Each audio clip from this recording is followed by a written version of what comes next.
सबों को जय यीशु।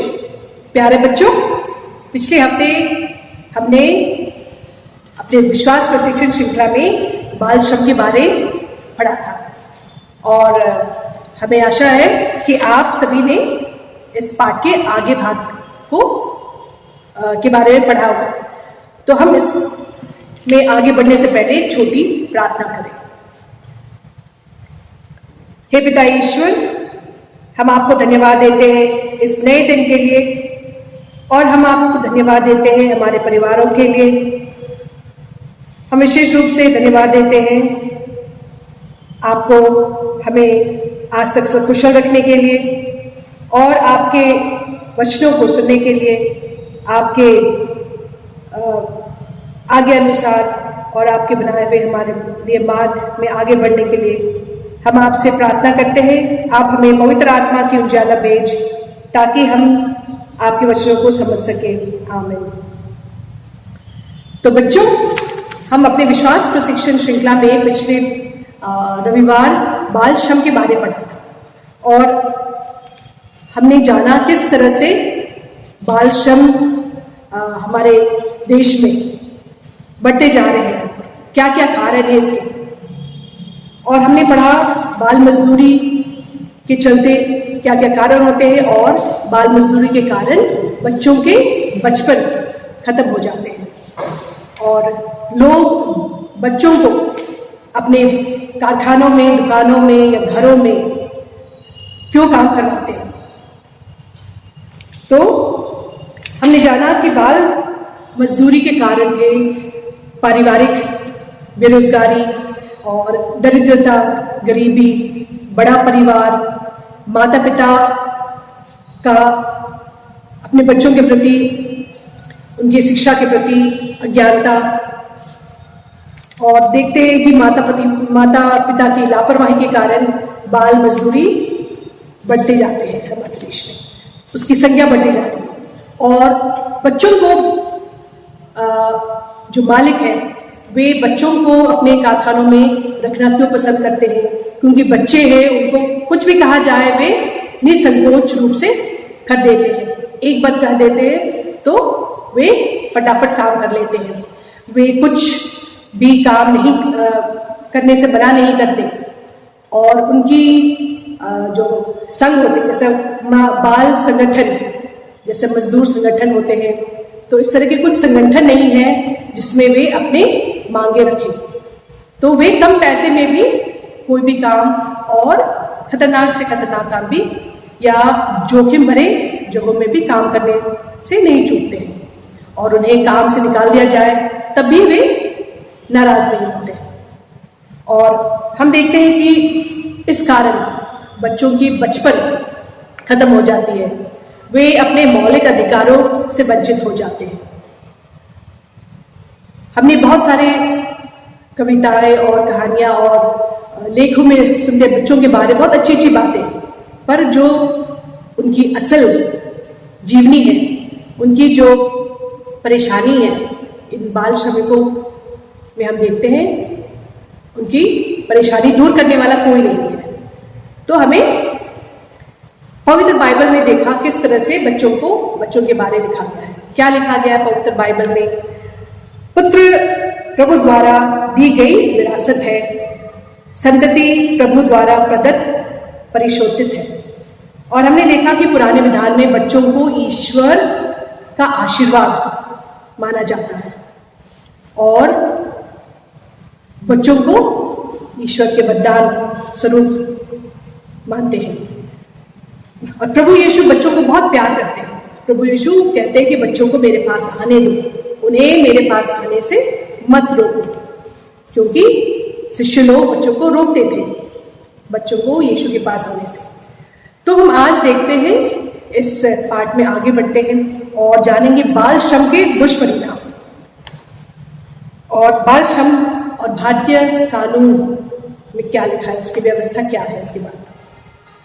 तो पवित्र बाइबल में हमने पढ़ा बच्चों के बारे में और हम जानते हैं कि पवित्र बाइबल में प्रभु यीशु के समय बच्चों का कोई महत्व नहीं था और प्रभु यीशु जब आए, प्रभु यीशु ने सभी लोगों, सभी तिरस्कृत लोगों को और खासकर बच्चों को अपने पास आने से नहीं रोके। वे उनके पास जाते थे, उनको आशीर्वाद देते थे, बच्चों को प्रभु यीशु चंगा करते थे और वे बालक को खड़े करके कहते थे कि इस बालक के समान बनो। लोगों को बच्चों के उदाहरण देते थे। वे कहते थे कि हमें बच्चों के समान बनना चाहिए। क्यों? क्योंकि बच्चों का दिल निर्मल होता है, शुद्ध होता है, उनका मन और दिल पवित्र होता है। तो बच्चों, प्रभु यीशु बच्चों को बहुत प्यार करते थे और आपको हमेशा याद रखना चाहिए कि ईश्वर सबसे ज्यादा बच्चों को प्यार करते हैं। आपको कभी भी कोई तकलीफ हो, कोई परेशानी हो, तो आप ईश्वर से बातें करेंगे, ईश्वर से अपना दुख सुनाएंगे, तो वे जरूर आपकी मदद करेंगे। और हम देखते हैं कि प्रभु यीशु ने ईश पिता का धन्यवाद किया, जिसने बाल तुल्य लोगों पर ईश्वरीय रहस्य को प्रकट किया। और हम पवित्र बाइबल सम्मति अध्याय 18 पद संख्या 10 में पढ़ते हैं, सावधान रहो, उन नन्हों में एक को भी तुच्छ ना समझो। मैं तुमसे कहता हूं, उनके दूत स्वर्ग में निरंतर मेरे स्वर्गीय पिता के दर्शन करते हैं। सावधान रहो, उन नन्हों में से एक को भी तुच्छ ना समझो। मैं तुमसे कहता हूं, उनके स्वर्गदूत स्वर्ग में निरंतर स्वर्गीय पिता का दर्शन करते हैं। और सम्मति अध्याय 18 पद संख्या 6 में लिखा है, जो मुझ पर विश्वास करने वाले उन नन्हों में एक के लिए भी पाप का कारण बनता है, उसके लिए अच्छा यही होता कि उसके गले में चक्की का पट्टा बांधा जाता और वह समुद्र में डुबा दिया जाता। जो मुझ पर विश्वास करने वाले उन नन्हों में एक के लिए भी पाप का कारण बनता है, उसके लिए अच्छा यही होता कि उसके गले में चक्की का पाटा बांधा जाता और वह समुद्र में डुबा दिया जाता।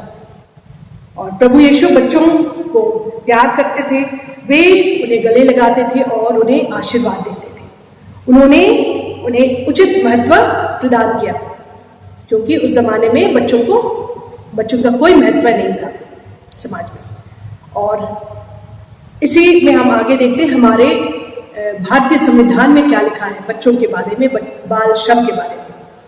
तो हम देखते हैं भारतीय संविधान भाग 24 में लिखा है, 14 साल के उम्र के से कम बच्चों को उद्योगों, खदानों एवं कारखानों में काम नहीं करना देना है।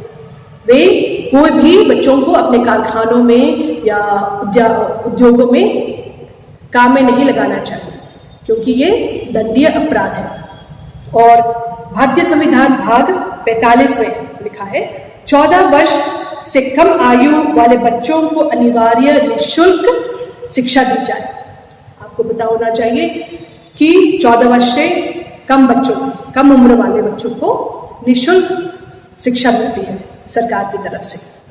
इसलिए ये बच्चों को स्कूल में जाना अनिवार्य है, ना कि कारखानों में और उद्योगों में या दुकानों में, घरों में काम करने। तो जहां भी हम ये देखते हैं कि ऐसे बच्चे हैं, तो उनको बताना चाहिए या ऐसे लोगों को समझाना चाहिए कि बच्चों को अपने घरों में या कारखानों में या दुकानों में काम पे नहीं लगाए, बल्कि उनको स्कूल में दाखिल कराए और उनको पढ़ाए। और भारतीय संविधान में ये भी लिखा है, सरकार का यह कर्तव्य है कि वे बाल श्रम पर अंकुश लगाए, उसकी रोक लगाए, और क्योंकि वह उनके स्वास्थ्य पर प्रतिकूल प्रभाव डालता है, उनकी स्वास्थ्य खराब हो जाती है, क्योंकि ये ऐसे जोखिम भरे काम करते हैं या जोखिम भरे वातावरण में काम करते हैं या शुद्ध वातावरण में काम नहीं करते हैं। क्योंकि जो मालिक है वे ज्यादा से ज्यादा काम करवाना चाहते हैं और कम पैसे में, और ज्यादा बच्चों के उनके रहने सहने का कोई भी व्यवस्था नहीं होता है। तो बच्चे कि बच्चों की स्वास्थ्य खराब हो जाती है और उसके बाद उनकी कोई देख रेख नहीं होती। और हम आगे देखते हैं बाल श्रम और कलीसिया। हमारी कलीसिया क्या करती है इन बाल श्रमिकों के लिए।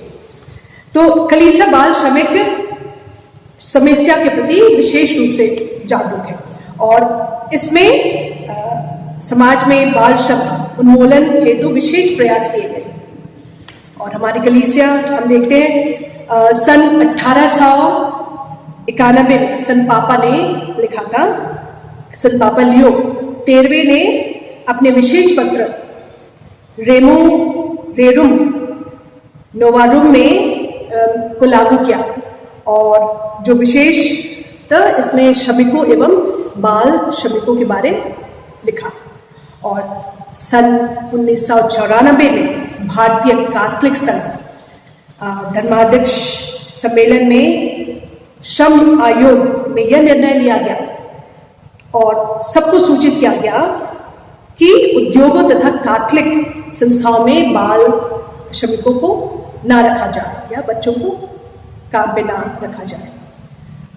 और इसी तरह से हम देखते हैं अन्य समाजसेवी संस्थाओं, युवा ख्रिस्तीय श्रमिक आंदोलन और अन्य स्वयंसेवी संस्थाओं द्वारा बाल श्रम उन्मूलन के सराहनीय प्रयास किए गए।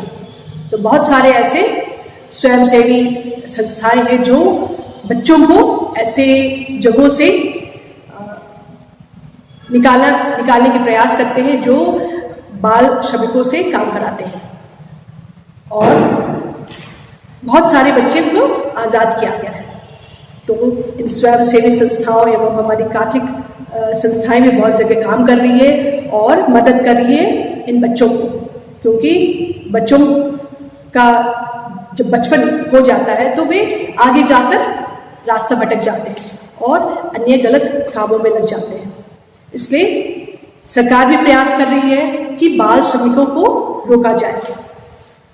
तो बच्चों, इस पाठ से हमें जीवन आदर्श क्या मिलता है? बाल श्रमिक हमारे भाई बहन हैं, अतः मैं उनसे स्नेह एवं मैत्री भाव स्थापित करूंगा, उनकी परिस्थितियों में के विषय में विचार करूंगा तथा उनके कल्याणकारी कार्यों में सहयोग दूंगा।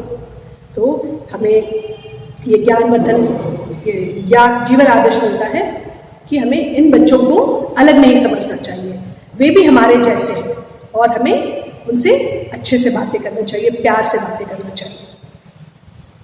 तो बच्चों, अब हम इस पाठ के प्रश्नावली की ओर जाते हैं। इस पाठ में कुल 5 प्रश्न हैं, तो मैं आपको प्रश्न दे रही हूं, आप इनके उत्तर सोच कर रखेंगे। और पहला प्रश्न है, बाल श्रम के कारण क्या है? बाल श्रम के कारण क्या है? अगर आपने ध्यान से सुना है तो कुल 10 कारण है। दूसरा प्रश्न है, बालकों से श्रम करने के क्या कारण है? बालकों से श्रम करने के क्या कारण है? तीसरा प्रश्न, पुराने विधान में बच्चों के बारे में क्या कहा गया है? पुराने विधान में बच्चों के बारे में क्या कहा गया है? और चौथा प्रश्न, प्रभु यीशु ने बालकों के सम्मान और गौरव को किस प्रकार दर्शाया? प्रभु यीशु ने बच्चों के गौरव और सम्मान को किस तरह दर्शाया? और पांचवा है, भारतीय संविधान में बाल श्रम के उन्मूलन के लिए क्या प्रावधान है? भारतीय संविधान में बाल श्रम के उन्मूलन के लिए क्या प्रावधान है? तो इन प्रश्नों के आप उत्तर सोच कर रखेंगे। मैं अगले रविवार इन प्रश्नों के उत्तर आपको दूंगी। और हम देखते हैं कुछ ज्ञानवर्धन बातें। कलीसिया द्वारा पवित्र बालकपन संघ स्थापित किया गया है, जिसका नाम पेंटिफिकल सोसाइटी ऑफ मिशनरीज चाइल्डहुड है। यह बाल कल्याण के लिए कार्य करता है और अधिकांश पल्लियों में यह सक्रिय रूप से चल रहा है। ये बाल संघ है, ये बच्चों का एक संगठन बनाया गया है, जिसमें हमारे पल्ली पुरोहित और अन्य धर्मसंगी सिस्टर्स एवं फादर्स इनके साथ काम करते हैं। और दूसरा, कलीसिया द्वारा संचालित अनाथालय एवं बाल आश्रम निसहाय एवं अनाथ बच्चों के लिए समर्पित है, जिससे वे कहीं बाल श्रमिक ना बन जाए तथा उनका भविष्य अंधकारमय नहीं हो जाए। तो हमारी कलीसिया ऐसे अनाथ बच्चों के लिए अनाथालय खोली है और वहाँ वे बहुत ही सुरक्षित जीवन जी रहे हैं। और बाल श्रमिकों को भी ये जगह जगह से स्वयं सेवक जो संस्थाएं हैं ये इन्हें आज़ाद करके कलीसिया के इन संगठन जो चला रही है, जो घरों में अनाथालयों में ये इन्हें पहुंचाया जाता है जहां वे सुरक्षित रहते हैं। और संयुक्त राष्ट्र संघ द्वारा घोषित नियम बालकों से श्रम कराना कानूनी अपराध माना गया है। और यूनिसेफ तथा इंटरनेशनल लेबर ऑर्गेनाइजेशन ILO भी बच्चों से बाल श्रम से मुक्त कराना चाहता है। तो हम संकल्प लें बच्चों कि मैं उन कारखानों में बनाए गए फटाकों एवं अन्य वस्तुओं को नहीं खरीदूंगा जहां बच्चों से काम कराया जाता है। फटाके तो ऐसे ही बैन किया गया, सरकार ने बंद कर दिया, पर फिर भी अन्य कुछ चीजें जो हम जानते हैं कि ये बालकों या बच्चों के द्वारा बनाया गया है, तो इन चीजों को हमें नहीं खरीदना चाहिए। तो अब आपके लिए कुछ क्रियाकलाप है। तो बच्चों, आप इस आपकी पुस्तक में दिया गया है, ये सामूहिक क्रियाकलाप है पर आप व्यक्तिगत रूप से करेंगे। एक चित्र दिया गया है, इसके बारे में आप यहां लिखेंगे और अपने क्षेत्र में बाल श्रमिकों की एक सूची बनाकर उनकी परिस्थितियों, कारणों तथा सहयोग की योजनाएं बनाइए। अगर आप ये कर सकते हैं तो करने की कोशिश करेंगे। तो आइए बच्चों, हम आपको और एक कंठस्थ करने के लिए पंक्ति देते। संत मार्कुस अध्याय 10 पद संख्या 14 और 15 आप कंठस्थ करेंगे और वो इस प्रकार है। बच्चों को मेरे पास आने दो, उन्हें मत रोको, क्योंकि ईश्वर का राज्य उन जैसे लोगों का है। मैं तुमसे यह कहता हूं, जो छोटे बालक की तरह ईश्वर का राज्य ग्रहण नहीं करता, वह उसमें प्रवेश नहीं करेगा। इस पंक्ति को आप याद करने की कोशिश करेंगे और कंठस्थ करेंगे। तो आइए हम अपने विश्वास प्रशिक्षण श्रृंखला यहां समाप्त करते हैं। उससे पहले एक छोटी सी विनती करें। हे ईश्वर, हम आपको धन्यवाद देते हैं। हमारे पल्ली में जितने भी बच्चे हैं, हमारे परिवारों में, ये सभी आपके दिए हुए वरदान हैं। हे ईश्वर, हम आज विशेष रूप से सभी बच्चों को आपके चरणों में समर्पित करते हैं और विशेष रूप से जो बीमार है या किसी प्रकार से लाचार है और जिनकी देखभाल करने के लिए कोई भी नहीं है, हे ईश्वर, आप अपने हाथ बढ़ाकर उन्हें अपनी सुरक्षा प्रदान कर उन्हें अपनी आत्मा से भर दीजिए, ताकि वे आप के निकट आ सके, आपको जान सके। आमीन।